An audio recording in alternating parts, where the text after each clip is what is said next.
Olá, meus queridos, sejam bem-vindos nesta manhã de quinta-feira, aqui no Café de Esperança. Este é o meu canal secundário aqui no YouTube. O meu canal principal é só você digitar André Massolini, onde eu faço as leituras dos e-mails, faço os aconselhamentos, tá bom?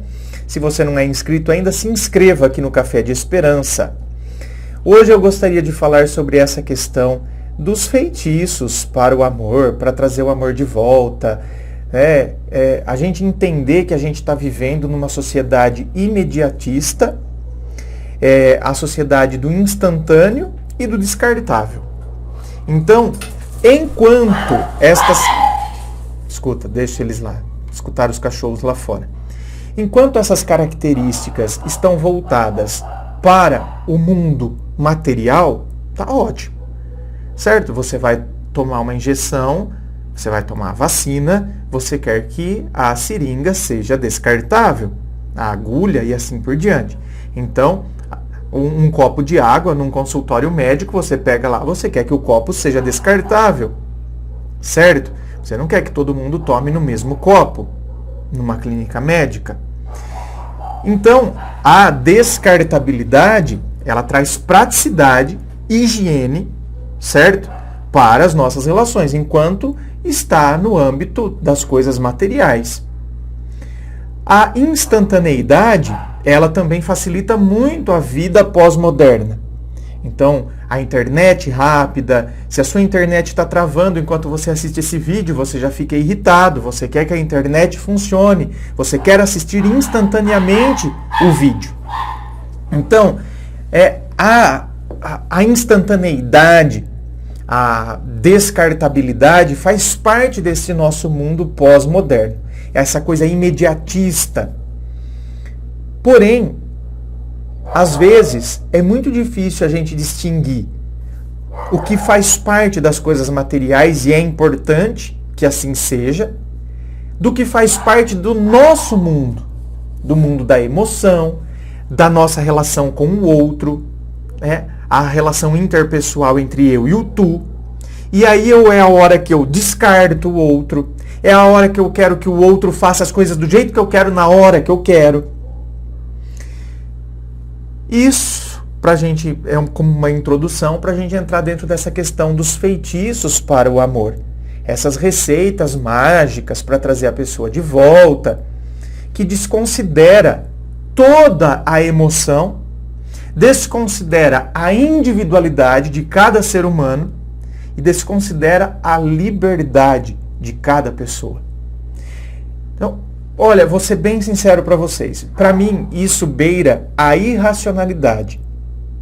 Porém, quando somos tomados pelas paixões, e paixão não significa só eu em direção ao outro, as paixões que eu tenho por mim mesmo, a paixão por querer, essa ânsia, esse impulso de querer resolver as coisas, a gente se torna cego. E é nessa hora que a gente coloca a nossa razão de lado. E a gente vive movido pela paixão. E esse desejo imediatista de resolver. Bom, se o término aconteceu e se eu estou sofrendo, é como se assim, eu estou com uma dor de cabeça, estou com uma enxaqueca e eu quero tomar um remédio e quero que essa enxaqueca passe. Bom, eu estou sofrendo, certo? Por um término de relacionamento, eu quero fazer algo, eu quero um remédio para essa dor ir embora. E é nessa hora, tomado por essa dor, por essa emoção, é nessa hora que eu me torno cego e eu acredito nessas pessoas que vêm me vender coisas, geralmente, começa dizendo, porque fizeram uma coisa muito ruim para você, por isso separou você dela, então agora a gente tem que fazer uma outra coisa para quebrar aquilo. Aí a pessoa começa a cobrar. Eu já vi pessoas que gastaram, eu já atendi pessoas que gastaram R$7.000 nisso. Tá? R$7.000. Em magias, em feitiços, para ir quebrando o feitiço que supostamente foi feito para... E a pessoa não voltou. Óbvio. Por que a pessoa não volta? Porque seria... Gente, primeiro que seria uma coisa... Nossa. Já pensou que coisa fácil? Eu fazer um feitiço e a pessoa que está comigo, então, não me deixa, fica comigo porque eu fiz um feitiço para ela permanecer ao meu lado. Então, quer dizer, eu posso ser um escroto com ela, que ela vai permanecer do meu lado. Eu a enfeiticei. Então eu posso tratá-la como um escravo, porque ela está enfeitiçada. Então, para mim, isso beira a irracionalidade. E outra, e a liberdade? Primeiro, como que um feitiço vai interferir no sentimento da outra pessoa? Na maneira como se a pessoa gosta ou não de mim. Se a pessoa quer ou não continuar comigo. Como que eu posso interferir na liberdade do outro? Então, não sejamos ingênuos. Não caiamos nessas coisas. Tomemos cuidado com as coisas imediatistas. Esse mundo da superficialidade em que a gente não se aprofunda nas coisas. Porque isso vai ser prejudicial para nós. Por exemplo, talvez você não caia nessas lorotas, você não caia nessas coisas de feitiço. Mas talvez você seja essa pessoa que quer que o sofrimento se finde de hoje para amanhã. E isso não vai acontecer. É um processo. As coisas são processuais na vida emocional. Não só nos relacionamentos amorosos. Quando você está com conflito, quando você entra numa crise pessoal, você com você mesmo. É um processo para você vencer essas crises, né, esses dilemas existenciais pelos quais passamos. Então a gente tem que entender que é processual e é óbvio, eu preciso me ajudar. Então a maneira como eu vou lidar com a questão, a maneira como eu vou me posicionar diante de tudo isso, então óbvio, né, requer a minha ação também. Mas é processual. No mundo emocional as coisas não funcionam. O mundo emocional, então já que eu falei do mundo pós-moderno, as coisas, né, o mundo da descartabilidade, da instantaneidade, das coisas imediatas, o mundo emocional ele tem muito a ver com o mundo rural, que é uma época que a gente já não vivencia mais, nem no próprio campo. Porque o próprio campo hoje, com as tecnologias, acelerou os processos. Uma granja, por exemplo, você entra lá um pintinho desse tamanhinho, com 40 dias já está frango, pronto para o abate. Quando que se ele fosse tratado no milho, lá no processo natural, ele levaria 6 meses, 180 dias, e não 40 dias. Então hoje, até o meio rural sofreu, claro, as interferências desse mundo tecnológico pós-moderno. Mas quando a gente pega o mundo rural, lá, né, onde você tinha que preparar o terreno, onde você tinha que, então, depois do terreno preparado, com muito custo, não tinha o maquinário que tem hoje, aí você plantava a semente, na época certa.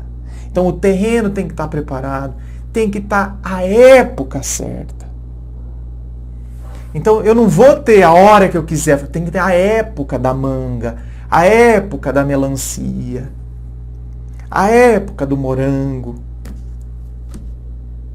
Aí eu vou plantar, eu vou esperar o processo, né, da semente virar um broto e vou ter que esperar.